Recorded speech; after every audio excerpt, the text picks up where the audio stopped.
Urip iki pancen dalane miring-miring, kerep gawe sirah mumet lan liye. Nanging ojo mung sambat wae, sing tenang kabeh ana wektune.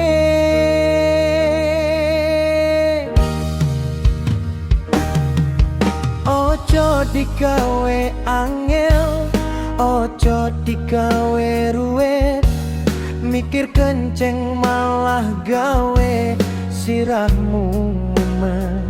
Sing wis lunga ikhlasno wae, sing durung teko dongakno wae.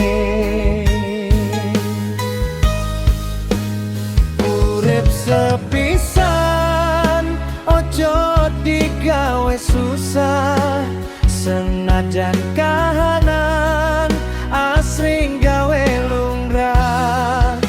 Yen kesel yo leren, ojo dipaksa.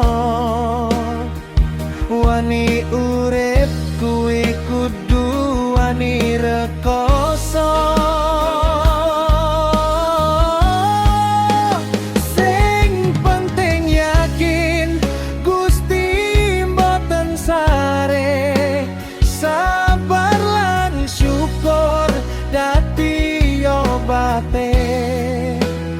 Urip iki kudune digawe seneng, ojo lali ngguyu ben atine ayem.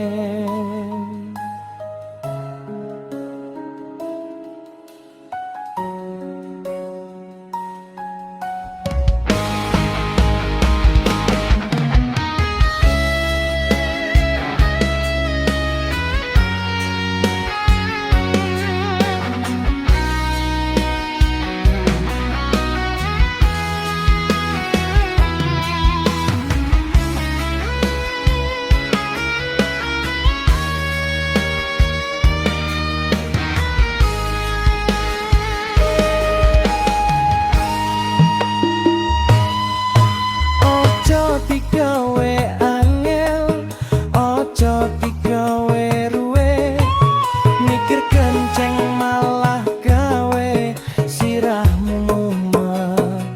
Sing wis lunga ikhlasno wae, sing durung teko dongakno wae.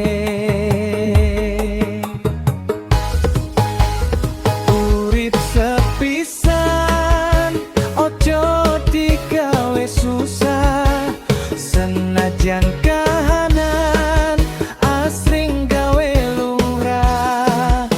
Yen kesel yo leren, ojo dipaksa. Wani urip kuwi kudu wani rekoso.